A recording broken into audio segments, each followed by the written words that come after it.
What I'd like to do next is introduce our speaker for this evening, Dr. Tom Boyles, who is currently an ID consultant at Helen Joseph Hospital, and he's going to talk to us about meningitis in a rural district setting.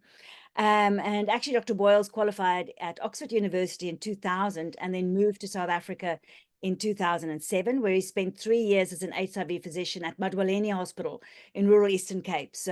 And he's lived really rural at Bulangula, and knows the challenges that we face in our rural settings.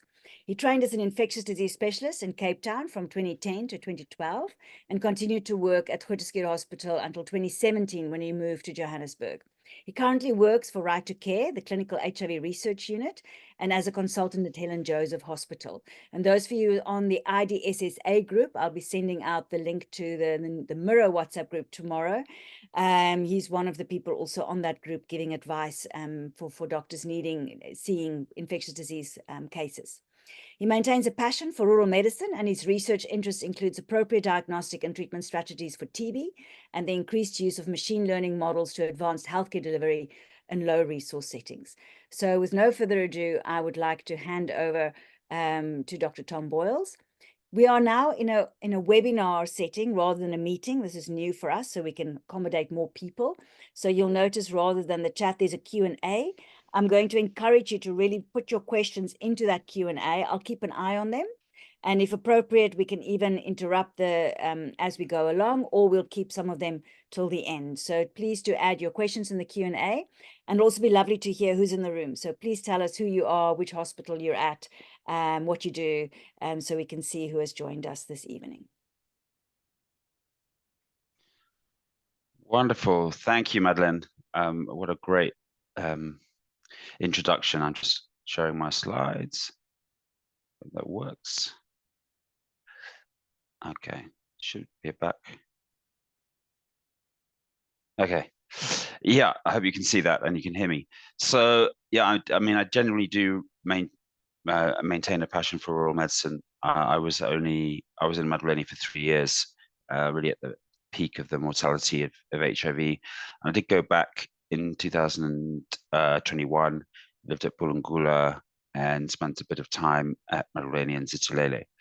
So although I've been an urban doctor now for most of the last 14 years, I genuinely always have my eye out for rural, and I always try and advocate for healthcare workers in rural settings. So let's talk about meningitis, and I've given talks similar to this since about 2010, since I left Madwaleni, because this was a common kind of presentation and important to get it right because the mortality is high. There are only 3 or 4 emergent illnesses in infectious diseases, illnesses that you're going to die from if you don't the patient will die if you don't do something quickly, or the patient will transmit a deadly illness to someone else if you don't do something quickly. And really, malaria, meningitis, viral hemorrhagic fever, septic shock, probably the only 4 really, in adults at least. And so, this is an important topic. So the way I think about this in a rural setting is, or in any setting really, is I think of myself as having, when it comes to TB, for example, I think of myself as having an HIV positive TB brain and an HIV negative TB brain, because they're really completely different. And in the way that we could, the tests that we had in the 1980s were perfectly adequate for dealing with TB and HIV negative people. And then HIV came along and all our tests became hopeless. The symptoms changed, the x-rays changed, the smears changed. Patients are, so a completely different illness, or at least you need a completely different mindset to switch between them. And in terms of meningitis, it's not a question of switching between things, but it's a question of deciding whether to put your meningitis brain into gear. So the question is, what is it about the patient that you see that makes you start thinking about this lecture rather than going on and often thinking about someone else's lecture about, something else, some other problem, some neurological problem that's not infectious or something. So the question really is, what is the definition of meningitis? And often I do this in a room and ask people to shout out answers, but I think that's going to be tricky in our format. so I think I'll probably you can just think about how you might define meningitis. Really you need a definition that's really quite sensitive in the sense that it doesn't really miss anybody. You don't want to not think of meningitis in someone who's got it. And inevitably then you're going to include some people who, significant number of people who don't have meningitis, but given that it's an emergency, that's okay. And there's no absolute evidence-based way of defining who's got meningitis. Just to say this is essentially about adults. I'll show you a document that includes children. And I learned a bit about children when I wrote the document, but I'm certainly not a pediatrician. And I think some of the things are slightly different in pediatrics or very different. But in an adult, we typically say that if you have any two of these four, fever, headache, next symptoms, confusion, then you switch on your meningitis brain. Now, it's not to say that, of course, there aren't other things. Of course, you have rash, which could, and not everyone with a fever and headache, of course, has meningitis or a fever and confusion, but you have to have some kind of way of deciding when you're going to start thinking along these lines. And this is the typical definition, which seems to work pretty well. But if in doubt, think meningitis if you're not sure. And sure, you can take into account photophobia and rash. And please don't do any of those tests with the funny names, Brzezinski and that kind of thing. They're really kind of hopeless. If they're negative, it means nothing. And if they're positive, it's someone who with profound meningitis who you would pick up anyway. So really quite useless tests in this day and age. So think of someone with two of these four. We'll go to a case. I like to do things with cases if possible. So case one is that a 35-year-old man presents to his local clinic. Let's think of where you are in a rural setting. And he tells the nurse he's got a fever and a headache.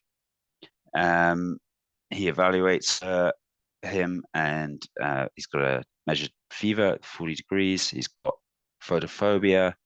His neck is a bit stiff, but he's oriented and he's able to answer questions. There are no other abnormalities on his examination. Pretty standard case. So just to get you thinking, if you can ask him one question, he's oriented. If you can ask him, I don't know if this will work in the Q&A. Am I able to open the Q&A? You can ask him one question. What would you ask him? He's a young adult, middle-aged man. And according to what we just said, he ticks the box of might have meningitis. Does it work, or is it because it's questions it doesn't really work?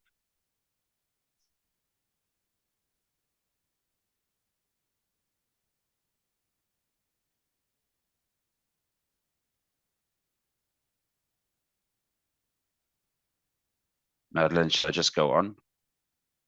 Just saying, can you see the RVD. Q&A? Oh, you do.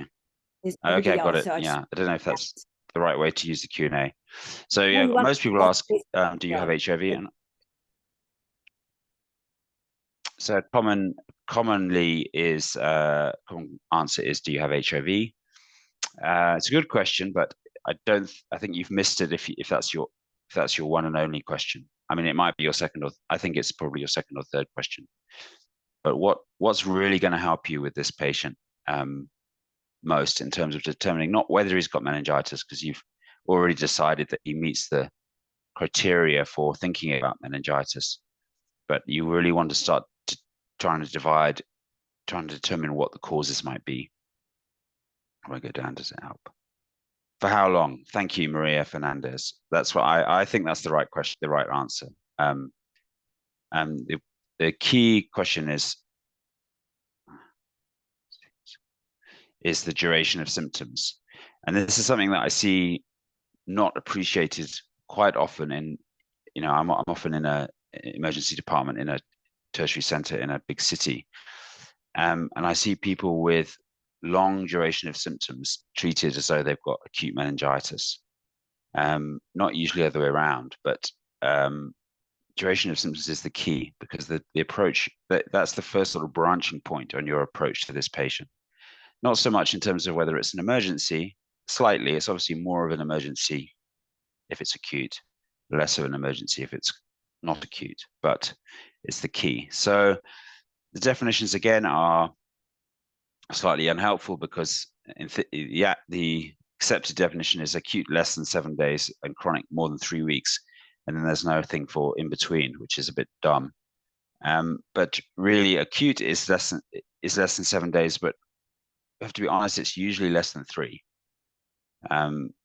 Acute meningitis patients typically have a short presentation. When I'm talking about, the things that we're worried, things that we can treat emergently, which are essentially bacterial infections, it's usually less. It can be longer.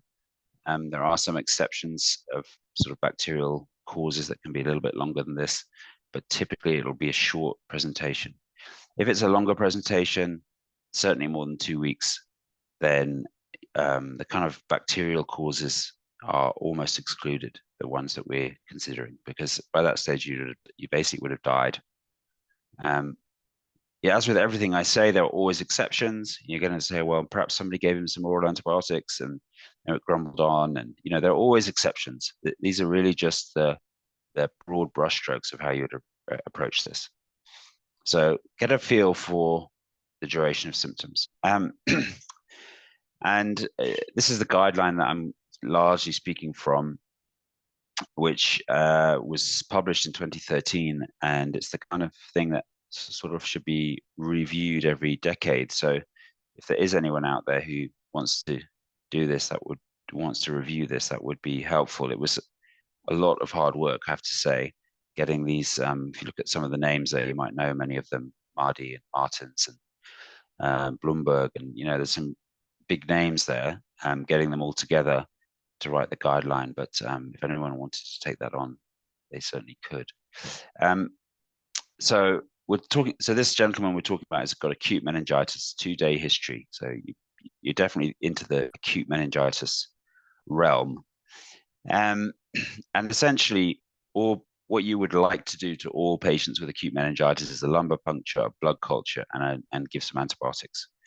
The question is, in what order and what's available and what's contraindicated. So you're definitely aiming at antibiotics very quickly. Ideally for acute meningitis within the first hour. The question is, can you get a lumbar puncture and blood cultures in before that or not? And we wrote an algorithm for that, which I hope you can see the whole of that. If you can't, the top says neurological. So the key question people want to know is, and it's a very good question, is whether I can safely do a lumbar puncture on this patient in the first 30 to 60 minutes. And once again, as with many of these things, the evidence base is limited. There are some studies from in American settings about the need for CT scan, but they're not necessarily relevant to us. And we discussed this amongst some very, very, very smart neurologists about what we should consider to be a contraindication to a lumbar puncture. So the top box is neurological contraindications. So a low GCS, slightly arbitrary at less than 10, but if somebody's really, really unconscious to that degree, it probably isn't safe. But again, it's a ballpark. It's an estimate. If you look in their eyes and they've got papilledema, that would be a contraindication. Anyone who's got a VP shunt, that would be relatively rare. And what you're obviously worried about here is somebody with differences in pressure. So essentially non-communicating hydrocephalus, or a very increased pressure in the brain, which is not present in the lumbar area.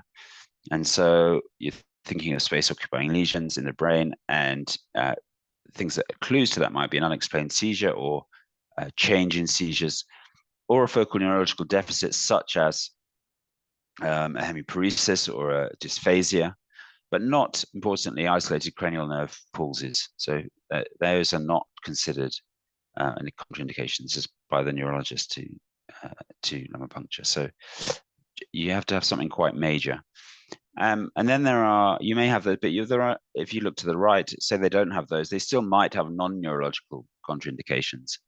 So what we're talking about really is very sick people.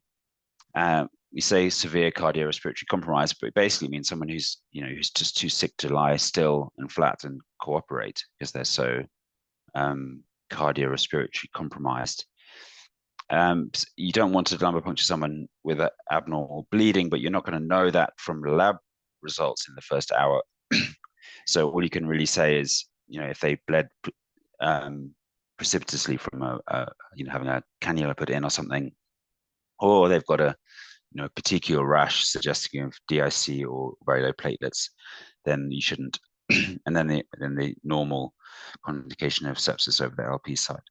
But if they don't have any of those, then the order should be LP blood culture antibiotics. I mean, it doesn't matter if the blood culture and the LP are mixed around, but essentially you want to get the fluids out of them and then the antibiotics into them. If for whatever reason any of these reasons, excuse me, you can't do a blood culture, then you should just go straight to blood culture antibiotics, and that's in the first two yellow boxes on either side.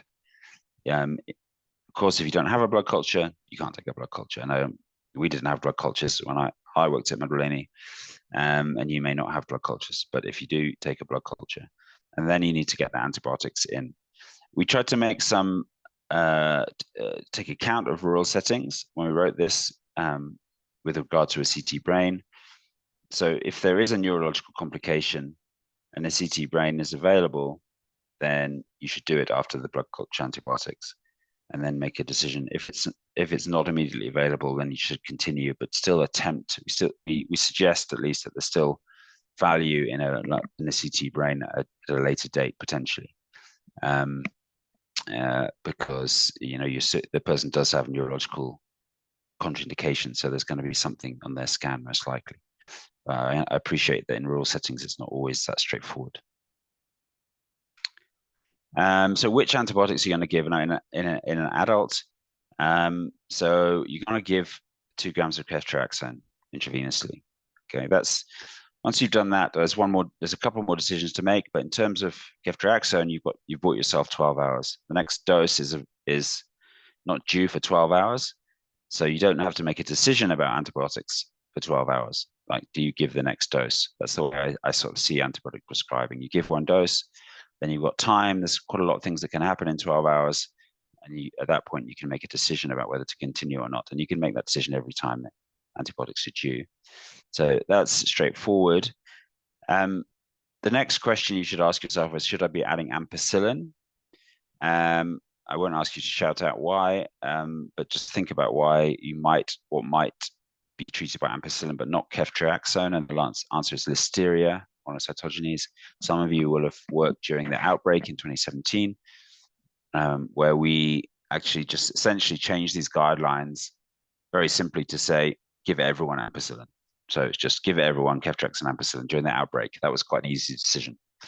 But outside of an outbreak, there are small numbers of sporadic cases in adults. I'm talking, again, slightly different in children, I believe.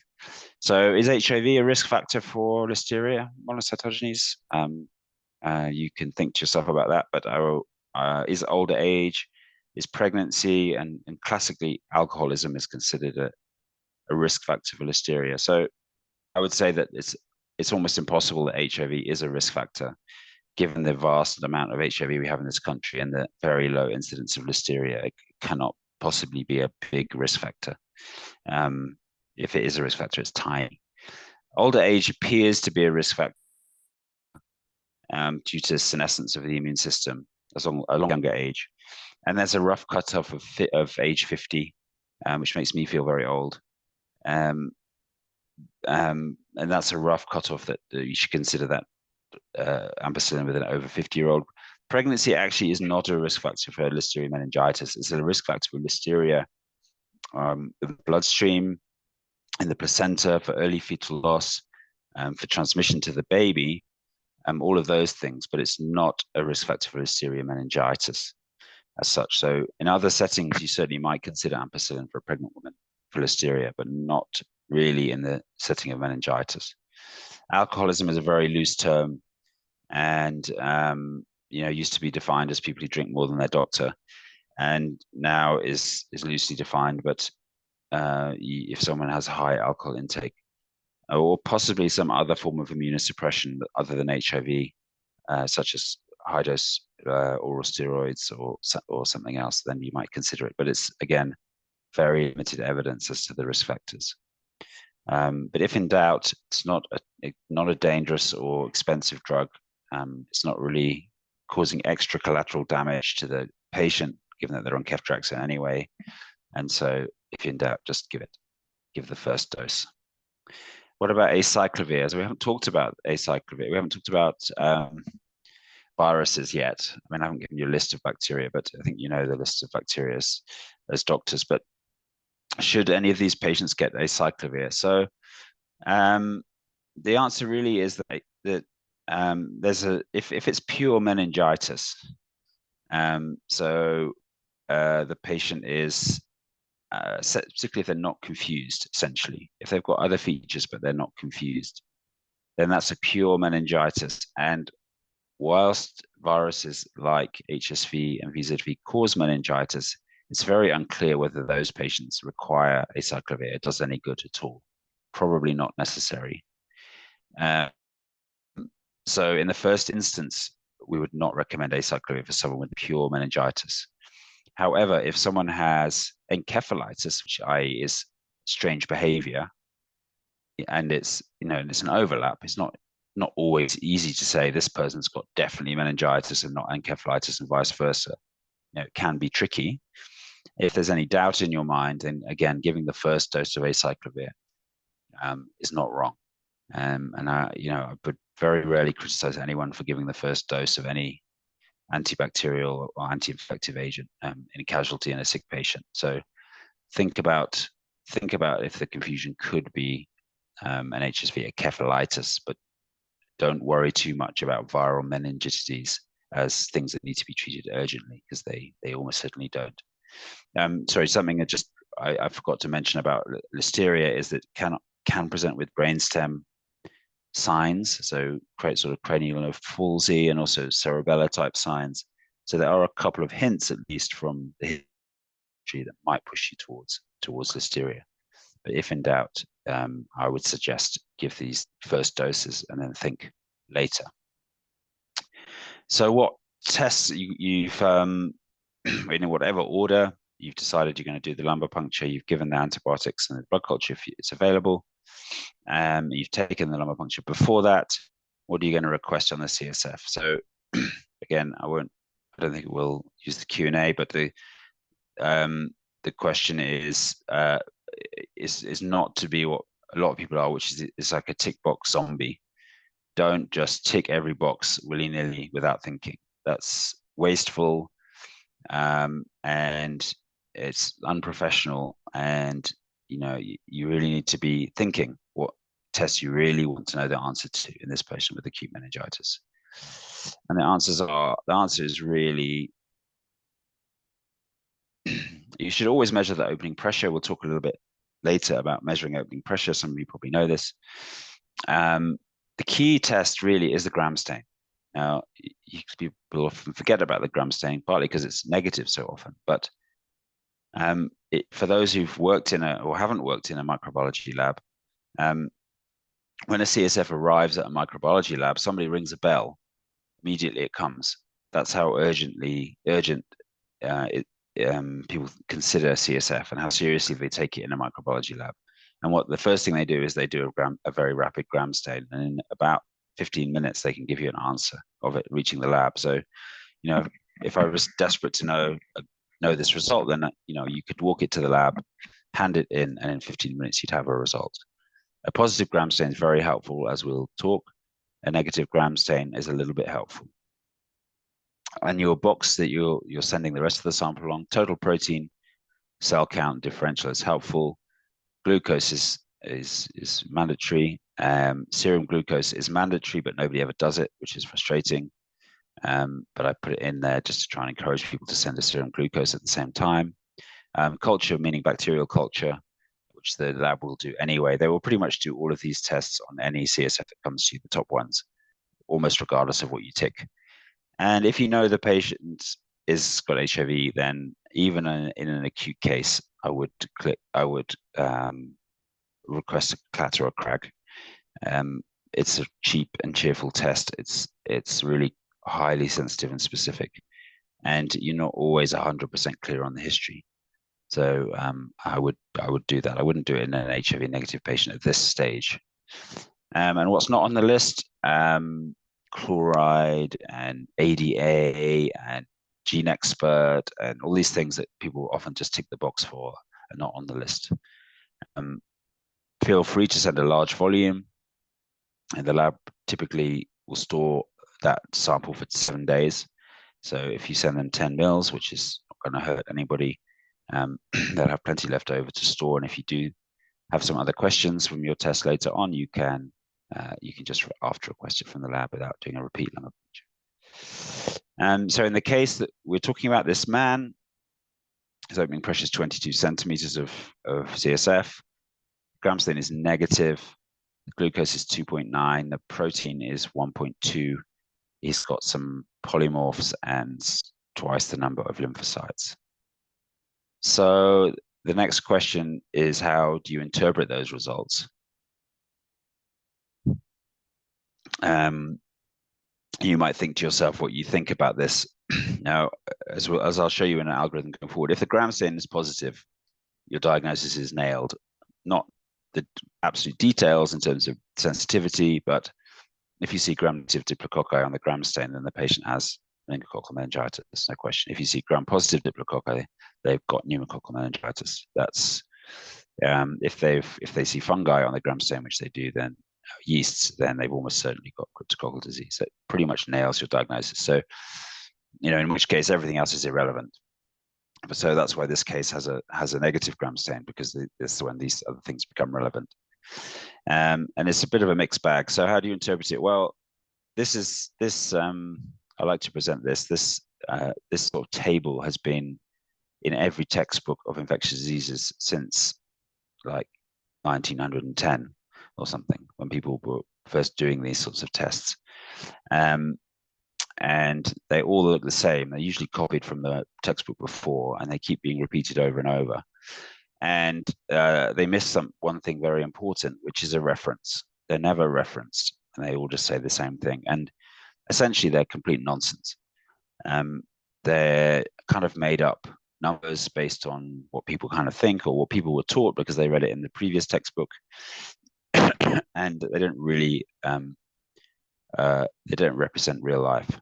So these white count ranges and if it's this, it must be TB meningitis, and if it's that, it must be viral meningitis.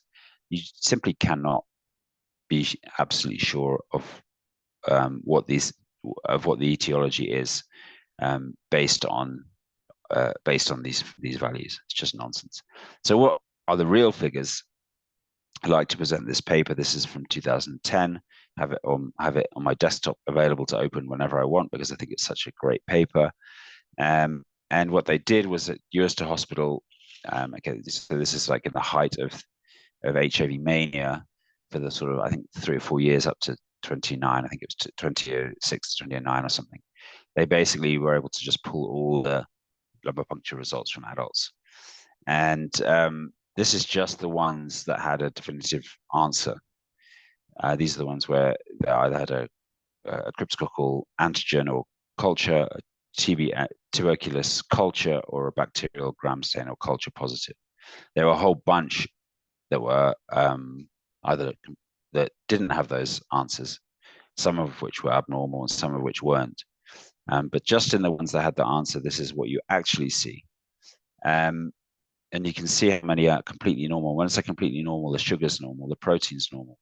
They've got one or two lymphocytes are allowed. I think one polymorph was allowed, but basically everything is normal. 16% of cryptococcal cases, and if those of you with experience of cryptococcal will notice this, that acellular CSF with normal protein and sugar is not uncommon in cryptococcal disease. Thankfully, we have very good antigen tests for cryptococcal. Otherwise, we would really be struggling to make this diagnosis.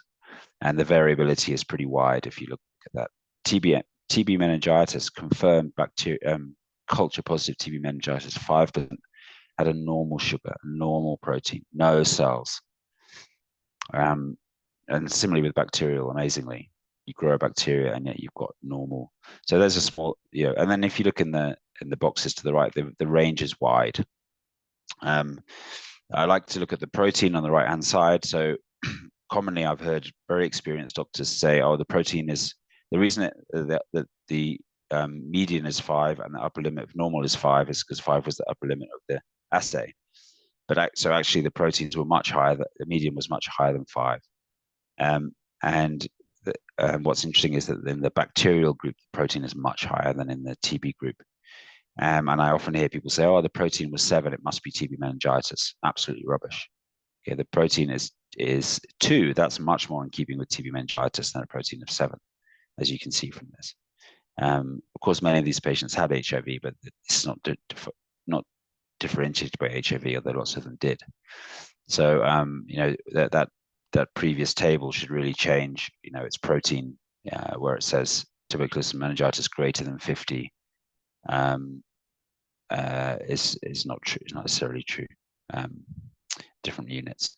So anyway, if you're interested in that paper, please have a look. I've been trying to repeat that study through the NHS database with more recent findings. Probably find the same thing, but I think we could probably do it now with hundreds of thousands. This was like 5,000 cases. I think we could probably do it with tens of thousands of cases now. Probably find the same thing. So bottom line is that many features of LP results, other than gram stain and crag and pressure, are difficult to interpret. So what should we do now? What we should do now depends on whether we were able to do the lumbar puncture. If we weren't, then we have to basically continue everything we started. There's no real way that we can stop any antibiotics or antivirals without a lumbar puncture. Certainly not in the first day or so.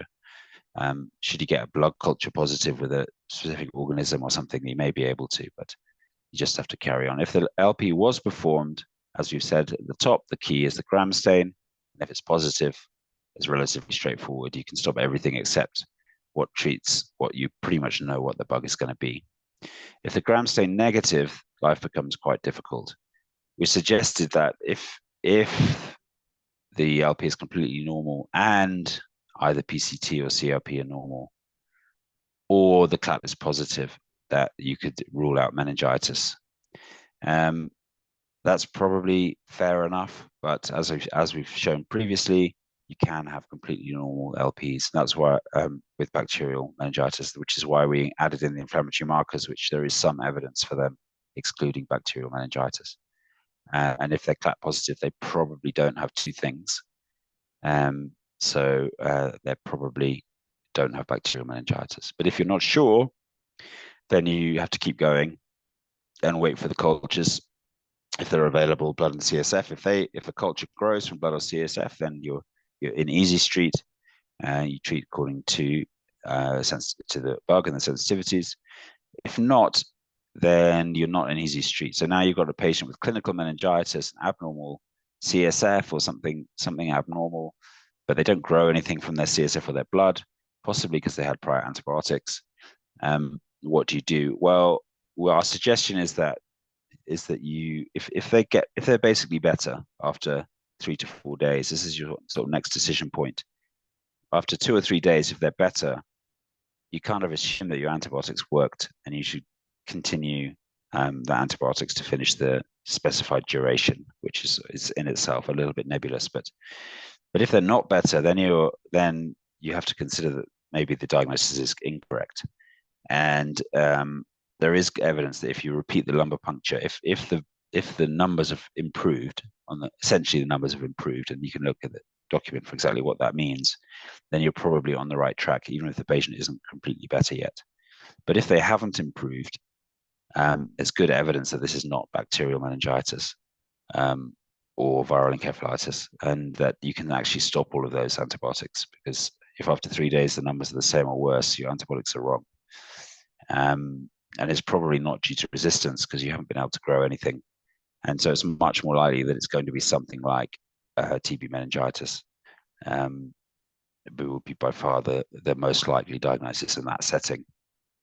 We'll talk a little bit about TB meningitis going forward, despite the short history. Okay, so sorry, I'm not sure how many slides I've got, but I want to give time for Q&A, but non-acute, I call it non-acute meningitis. You can call it chronic meningitis if you like, even though the actual definition, as I've said, is 3 weeks of symptoms. But if you don't fit that box of acute meningitis, and the one that can be confusing is listeria, because listeria can grumble on. So that is the one that, it could be a week or more, could be 10 days of symptoms, because those do grumble on. That's the one just to have in your mind as a possibility. But the pneumococcal, meningococcal are really going to be 2 days or less. So let's consider a 25-year-old. You don't note any previous medical history, but with a 2-week history of headache, neck stiffness, weight loss, diarrhea, looks wasted with oral candida.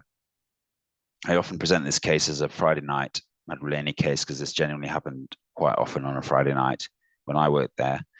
You do a rapid HIV test in OPD and it's positive, and you ask the lady to look to one side, and she looks to one side, and only her left eye moves and her right eye doesn't move. She's looking that way. So the first question is, does she have? I think that should say. Does she have meningitis? And she's got headache, neck stiffness, and so she does have meningitis. The next question is a very key question: is a lumbar puncture contraindicated in this patient without a CT brain? And I'd like you to think about this. It's one thing if you are in a high-result setting with a CT scanner in casualty, essentially, and you can get a result in an hour. Although, I have my own feelings about that. But if you're in Madwaleni and it's Friday night, or any of those settings, do you have to delay the lumbar puncture? And I think the answer I came to very, very clearly was you must do the lumbar puncture under those settings. For 2 reasons. One, it gives you the diagnosis, and secondly, it's a treatment strategy in and of itself. And so, although the data for contraindication in chronic meningitis is even lower than it is for acute meningitis, the same principles probably apply. People with hemiparesis or fits, you probably shouldn't lumbar puncture. But people with isolated cranial nerve palsies, you probably should, particularly a 6-nerve palsy, which is an indication of raised pressure and an indication for a lumbar puncture. So just remember, the stock phrase that I hear from the medical students is raised intracranial pressure is a contraindication to lumbar puncture. That's absolute nonsense. Raised intracranial pressure in some circumstances is an indication for a lumbar puncture, including things that used to be called benign intracranial hypertension and cryptococcal meningitis, where it's part of the treatment to do that. Lumbar puncture is contraindicated in a very, very high pressure brain, and particularly when there's non-communicating hydrocephalus. How do you measure the pressure? I don't want to bore you with this. You can see this picture. If you look at the internet and you Google lumbar puncture, you always find this young lady, I'm not sure who she was, is doing this lumbar puncture. If you have a nice plastic manometer that costs about $10, incredibly great. If you have a drip set, there's some debate about how well drip sets are, but I used to use them all the time. Cut the top of a drip set and hold it up. But if there's actually no excuse for not doing the last of these, which is counting the number of drops that come out of the needle. And if you use a standard black needle, more than 40 drops in a minute suggests the pressure's over about 20. And you really do not need to know the pressure to the nearest millimeter. You need to answer the question: is it raised or not? Really, that's all you really need to know. And which is, do I have to come back tomorrow and repeat the lumbar puncture or not? Is really all you're asking. And you can get that information just by counting how much fluid comes out of the needle if you haven't got any other equipment. Please do that. So this second case is India ink positive, CLAT or CRAG positive. You can see what rampstein looks like. What will you prescribe? I don't want to go into this because you can all read, I believe, and it's all written very, very nicely in a number of clinical guidelines. This is the 2019 update by some of the giants of the field. There was actually a publication yesterday, an international publication, but I actually think this current, this one I'm showing you, is all you need to know, and is essentially up to date, other than the new ambition trial with liposomal amphotericin, which is not actually available to you anyway. which would be the one update to this that isn't there. So if you want to know how to treat cryptococcal meningitis and how to manage and how to screen for it, which is separate to this, please read this document. I wanted to, I'm just checking the time, 15:15. Okay, Madeleine, should I just carry on for a few more minutes and then we'll have some Q&A? Does that sound good? That'll be great. No problem. One of the questions that I'll prime you on is on steroids. So I don't know if you're going to bring that up. But that definitely. I'll talk about steroids. Yeah, I'm happy to talk about that. Yeah, good question. I didn't put it in the talk, but it's okay. Yeah, yes, so that'll be something you can Okay. add in towards the end. It's always a thorny discussion. Thorny discussion indeed. So I think I might bore you if I talk about this. Terrible when people talk about their favorite topics, which one of mine is how you make decisions about treating people based on inadequate information. And we wrote this paper in as part of the International Tuberculosis TB Meningitis Consortium about how you make decisions. Keeping in mind I'm now talking about TB meningitis. So let's imagine that woman that we saw was cryptococcal negative, gram stain was negative, India ink negative, and you don't think she's got cryptococcal. The next thing on your list has got to be TB meningitis. She's got HIV, she's got 2 weeks of symptoms.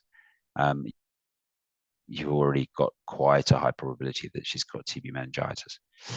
And I think I will skip this because I think I'll bore you, but essentially you have to make a decision. If the probability is very, very high, then you don't need a test like a gene expert. I mean, you can do it, and it might once in a blue moon be positive with rifampicin resistance, which will help you. But generally speaking, when the pretest probability is very high, you're going to treat the patient without any further tests. And that would probably be the case in this lady. Let's say you get back the sugar is 0.9, she's got lymphocytes and the protein's 2. That's the end of the story in terms of diagnosis. She's got TB meningitis. Gene expert is really of very limited value. Similarly, when the pretest probability is very low, the chance that the test will be positive is minute. And I actually saw a case in 2021 where the gene expert was positive on the CSF, and the patient had absolutely no features of TB meningitis, but the test had been sent and it came back positive. And we didn't treat the guy, and he was fine. And even though you think, oh, positive gene expert equals TB particularly on CSF, you think that, not necessarily on sputum, it isn't actually the case. So it's also very wasteful. So when the probability is very, very low, please don't send extra tests. But the middle ground of probability is always where you want to focus your tests. This is not for reading. This is just to show you how many clinical prediction scores there are for TB meningitis to determine the pretest probability of meningitis, of TB meningitis. There are, you can see, I think there's 12 or something. And if you look on the right hand side, that's the area under the ROC curve, which is the lowest one is about 0.87, suggesting these are all fantastic ways of determining the chance of someone having TBM based on things like gender and cells. The problem is, whenever any of these has been tested in someone else's country, they didn't work at all. So that you can see ones from Turkey, India, Morocco, Malawi, South Africa. As soon as you use the same rule in another country, they work terribly. So there's no very good prediction rule for TB meningitis that's globally applicable. If we're going to use one, you might consider the Patel one. It doesn't even give you the AUC. So difficult to know the pretest probability. Something I brought up at the clinicians conference, something I'm trying hard, I've been able to engage with NHLS is if you do believe someone's in that middle ground of TB meningitis and you do want to do an expert ultra, it's vital that we get the NHLS to spin down the CSF. The difference in sensitivity is dramatic in this. So this is the only paper, and the numbers are small, but there's no other study that their pickup rate was less than a third if you just do an expert on some unprocessed CSF, but goes up above 2/3 if you centrifuge 6 mils of CSF and do it on the pellet. So I'm working on NHLS to get that done. If you have any way you can locally get your lab to spin down the CSF when you want an expert with at least 6 mils, ideally 10, then please do that.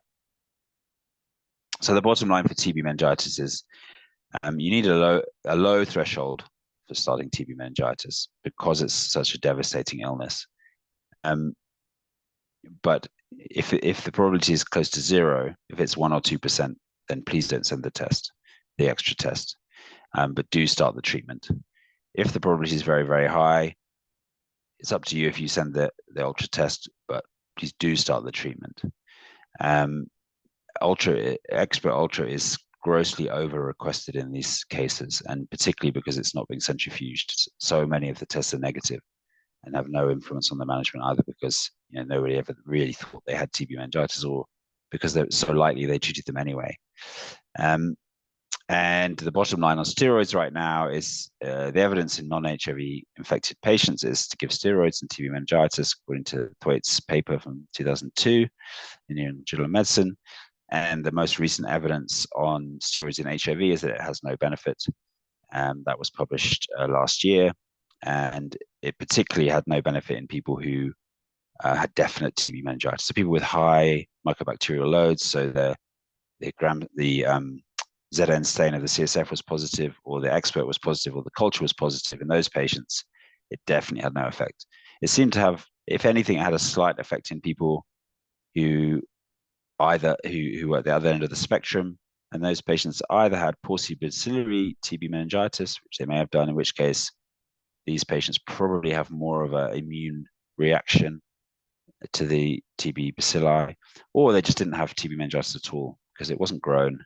It wasn't seen, it wasn't grown, there was no PCR positive, and then actually the steroids helped because they had some other form of meningitis. So bottom line is, right now, no steroids in HIV, no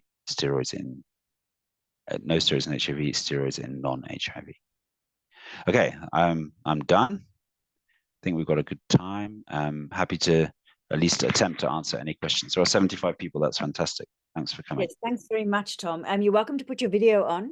The only question in the chat that I've picked up was specifically on the steroids. I wonder if you just want to say, I think most people only have drip sets to measure pressure. And one of the things I'm trying to encourage is whenever you take, even if you're not suspecting cryptococcal meningitis, just practice doing a pressure whenever you do an LP.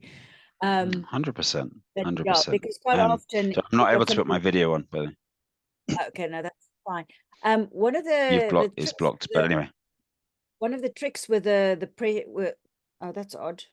Okay, we'll have to figure out why that is. One of the tricks with the drip sets, though, is to understand that the pressure in the drip set is not translatable exactly to the pressure in the that you're taking with a manometer. So there was one study, and maybe you'll have a few words on how one uses the famous 6 centimeters. So in the one study, they showed that there was 6 centimeters difference in when you measure it with the IV set versus using. So some people add the 6 centimeters, but that's not actually what the study meant. So I don't know if you have thoughts on that. I like the study. Idea of drops. Yeah.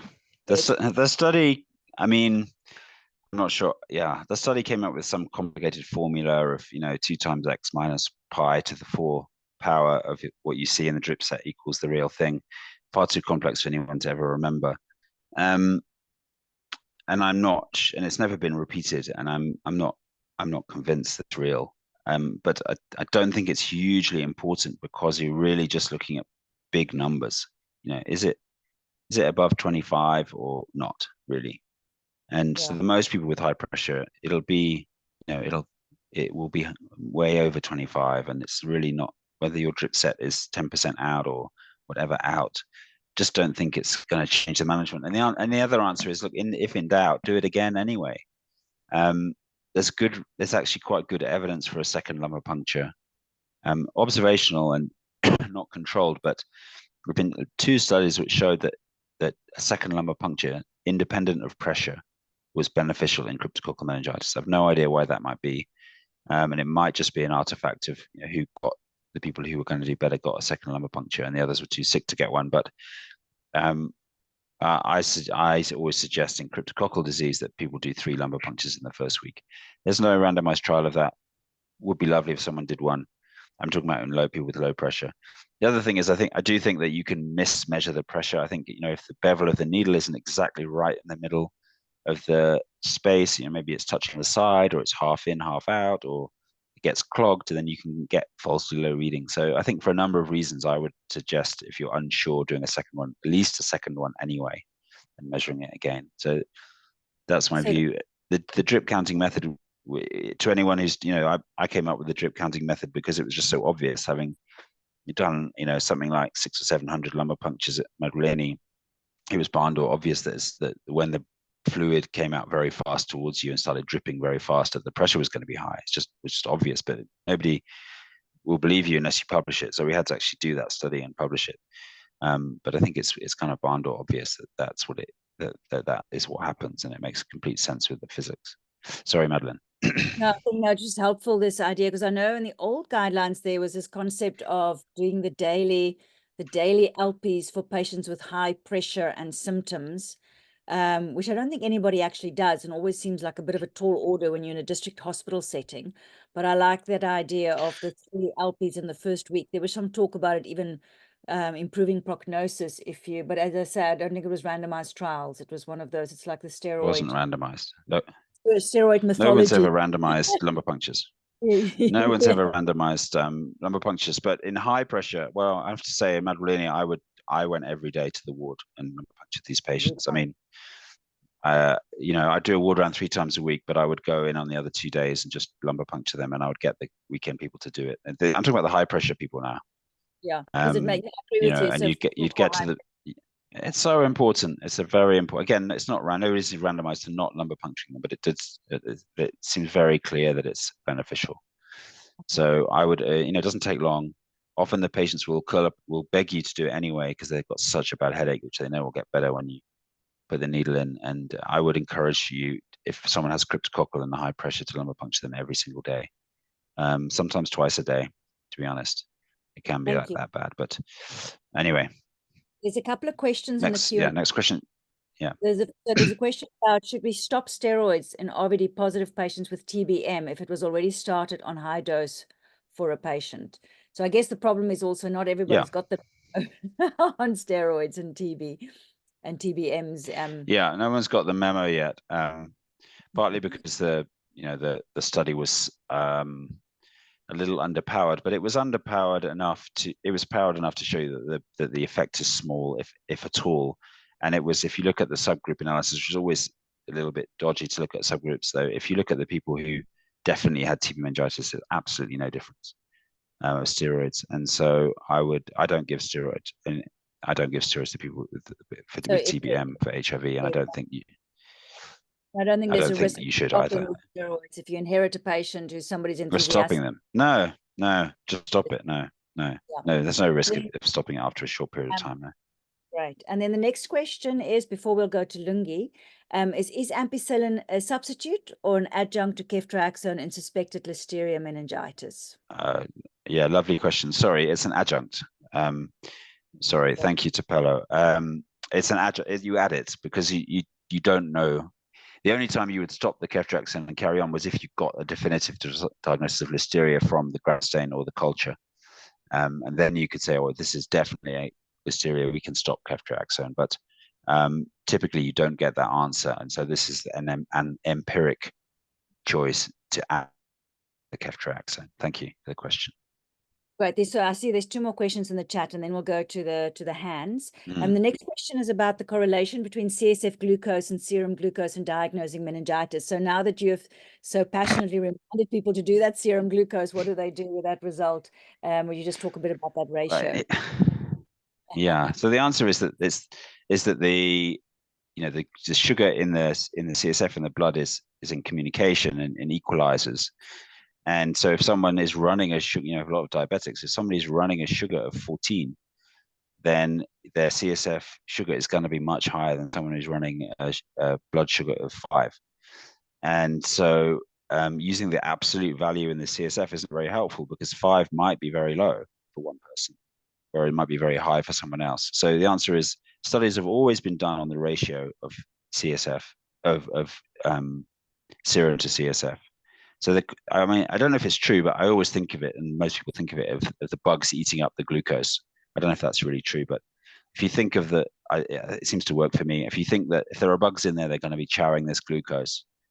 If it was 7 because it was 12 in the blood, then it might only go down to 5, and you'd be like, well, it's fine, it's normal. It's not normal. Whereas if it's 5 in the blood and it was 3 in the CSF and it goes down to 1.1, then it's clearly low. So that's the answer, really, if that helps. Yes, thank you very much. Is that And yeah? last question, a little bit more details on that drip set. I think we're getting into the practicalities now. There's a question: do you use a full drip set, and at how many centimeters should you cut it? So I think if you can just give some So practical, you use the drip yeah. set So tips on that. I'll yeah. post So a what video I on that as noticed was well. that so the bit of the drip set, the other end, the bit that goes into the bag normally, that chamber, cut that off.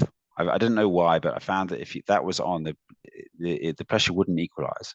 So as long as you cut the chamber off, and then the bit that determines how fast the drip, the bit that closes it off, the little wheel, as long as that's open, you can even take that off. So as long as you've got an open-ended thing, and if you cut it to a meter, let's say, I'm just giving you an example. If it went over you could cut it to 50 centimeters if you want. If it goes over the top, then you know what's going on. So if you cut it to that sort of length, then that's fine. Once it's okay, so you don't need to know if it's 60 centimeters or 90 centimeters. Really, it's not really so important. You want to relieve the pressure. You want to know that it's very high, and that's good enough.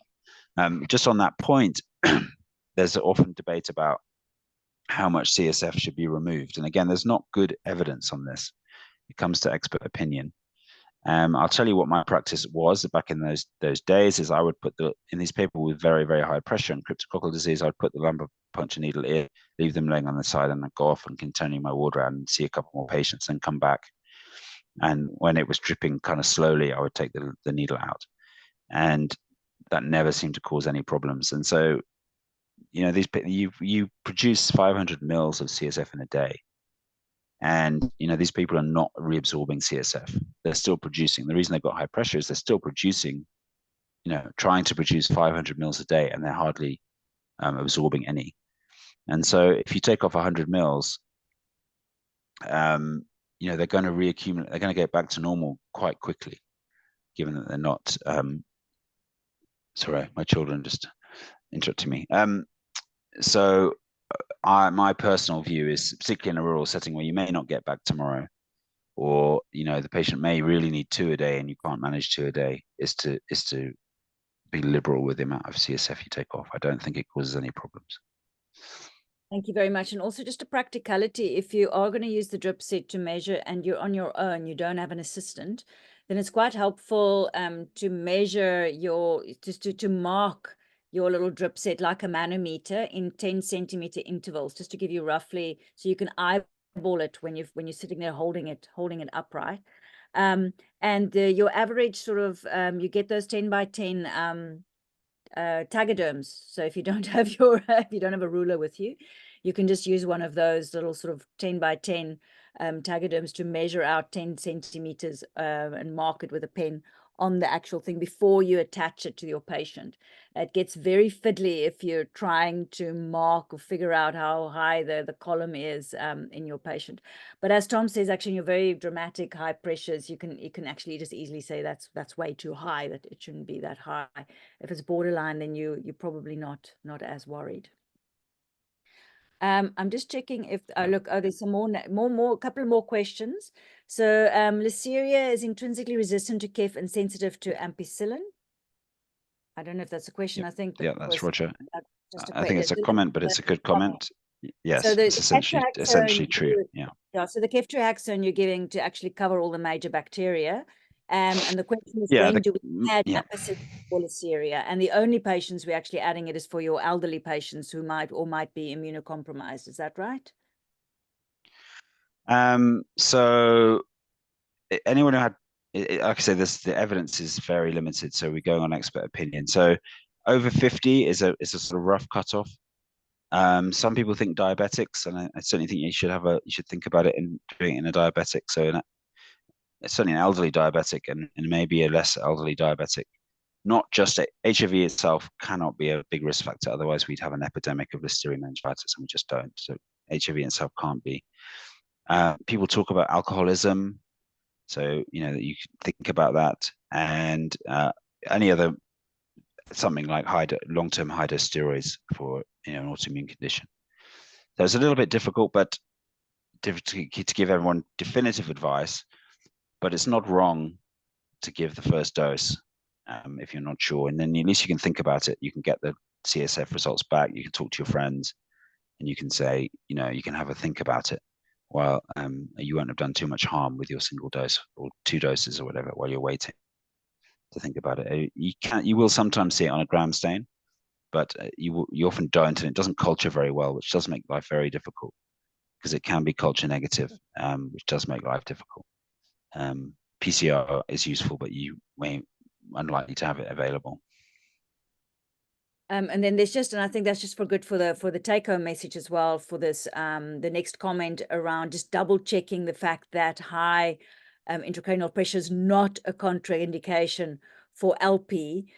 He says, asks you unless extremely high. So I will also just recommend, and I'll punt it here. I've put it as well, link for the advanced HIV guidelines.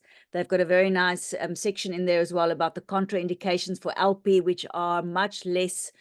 There's actually a very, very, very limited number of contraindications that Tom covered earlier. But I think, Tom, just to repeat that take-home message of LPs and high intracranial pressure. Yeah. So just to be clear, people like to say, students are taught, and they repeat back to me. I say, what's a contraindication to a lumbar puncture? And they say, raised intracranial pressure, doc. And I say, no, not necessarily. A communicating high pressure is an indication for a lumbar puncture, and even if it's very high, it's even more of an indication. So it doesn't become contraindicated when it's extremely high, and you only know that it's high when you've measured it anyway. When you put the lumbar puncture in. So no, if you've got a communicating hydrocephalus in a patient with cryptococcal meningitis, even if the pressure is incredibly high, or particularly if it's very high, then a lumbar puncture is indicated. It's contraindicated in someone with an extremely swollen brain. And cryptococcal meningitis does not cause a swollen brain. It causes raised intracranial pressure because of failure to reuptake CSF. It does not cause a swollen brain. Other things cause a swollen brain. And in things like space-occupying lesions where you've got a non-communicating hydrocephalus, where the fourth ventricle is blocked. And so, and that you can only really determine that from a CT scan. So essentially, those things that we described, those are an indication to try and get a CT scan and look. You might do the CT scan and they say, no, it's fine. You can do a lumbar puncture, or they might do the CT scan and say you can't. And that's easy. But in the absence of a CT scanner, you just have to go on what we've said. I hope that makes sense. Yes, that's great. So remember, you're looking for papilledema and your neurological deficits. That's your signs of that swollen brain versus increased intracranial pressure, and to differentiate those. There's a question here on the prognosis of TBM, and then also just to prime you, the last question there about zinc Zn stains in addition to the gram stain on the initial workup, if there's any use for that. Sure. So maybe just about gene expression. Sure. Yeah, so Maria asked about the prognosis of TBM. Well, there are a number of sort of prediction rules that can give you the prognosis. The prognosis is largely based on how sick the person is when they come in. So there's I can't remember, British something. It's essentially GCS 15 is grade 1, 14 is grade 2, and anything below, just confused is grade 2, and anything below that is grade 3. Something like, I can't remember the exact cutoffs. And so the sicker you are, the worse your prognosis. So prognosis is often quite poor. If you look at Guythwaite's paper, they followed it from the 2002. They followed them up like 10 years later, and they weren't, the ones who survived weren't doing particularly well, even if they had steroids and were less likely to die. They didn't do very well. So it's a pretty terrible illness, and it's just one of the reasons why you hope you can do some good with early treatment. And not missing it. So that's why I say the threshold for treatment should be low, because the treatment is relatively benign. It's not totally benign, but it's relatively benign, and it seems likely that delayed treatment is a significant risk factor. It certainly seems to be a significant risk factor for doing badly. So I hope that's a little bit. There are, if you want to look it up on PubMed, there are prediction rules for the outcome in TBM, but based on things like culture positivity and things that you only find out much later, so not really very useful, I don't think. You might only find that out after someone's died, so it doesn't really help, but yeah, it is available. When should you add a ZN stain? So to the Gram stain initial workup. Great question, Noah Emery. And you can actually look this up in, I think that paper I showed you on centrifuging. Again, I don't want to bore you too much, but the bottom line is that it's highly dependent on who does the ZN stain. So there's literally one lab in Ho Chi Minh City in Vietnam where the sensitivity of ZN stain is greater than culture. And it's basically one woman who just spends like 4 hours looking down a microscope at every CSF. And she'll find this one ZN positive bacilli that no one else would ever find. And so the sensitivity there is like 70%. In most other studies, it's about 10%. And so, that woman is not, you can't clone her. I mean, interestingly, maybe you can clone her using AI to read the slides, and that's something that I'm interested in. And it should be possible to read the slides with the computer, but the sensitivity is very low. And you may, feel free to ask for it. I mean, there's nothing, ask for it if you, not in an acute meningitis, but in a chronic meningitis. And if the ZN is positive, then that is TBM. But the chance of it being positive, I'm afraid, in our setting with our labs is very low. But if you could send it to Ho Chi Minh City, you'd have a much better chance. Thank you very much. You can see that if you look at some of the papers on, if you look at some of the papers on sensitivity, you'll notice that only in Vietnam does it have a very high sensitivity. Thank you very much, Tom. I'm hoping we've also piqued your interest to go and read further. And please go and look at the advanced HIV guidelines. There'll also be, the links will be in in your packs tomorrow. Thought I saw a hand, but no, I didn't think there was a hand. And so I would like to really thank you so much, Tom, for spending this evening. We'll just do the steroids thing before we, should we just do the steroids thing? I think we missed that, didn't we? No, because I do have to go as well. You talked about using steroids so, generally in TBM, but not in bacterial meningitis. Roger's question is about in bacterial meningitis. Sure. So I'll just cover it briefly. It is covered in our guideline because we looked in great detail at the evidence for this. And various systematic reviews of the use of steroids in bacterial meningitis. What comes out very clearly is that in adults in low resource settings, there's no benefit. In adults in high resource settings, there appears to be a small benefit, particularly in pneumococcal meningitis. The benefit isn't big, and the difference between the settings is probably time to presentation. So in New York, you present within about an hour, and it probably helps a little bit. In rural medicine, you present after a couple of days and it's too late. And so based on that, we just said no steroids in bacterial meningitis in our guidelines. The evidence in children is kind of similar. There is some suggestion that in hip meningitis that there's decreased hearing loss with steroids, and I would let the pediatricians come in on that. But it's one of those things that if there is an effect, it's tiny, and it doesn't appear to be there in low resource settings. So best to concentrate on other things. Use your efforts elsewhere, rather than giving steroids in bacterial meningitis in rural, particularly rural medicine, where that's going to be even more delayed presentation in general. I hope that answers your question. Excellent. Thank you very much, Tom. Next week, our session on Tuesday night, we'll be moving on to women's health next week. And Dr. Mondondo is going to particularly be focusing on cervical cancer screening, prevention, management in your rural settings. So we'll be moving on to something completely different. Thanks again, Tom, for your efforts, and you must all have a lovely evening, and we look forward to seeing you guys next week. Goodbye, everybody.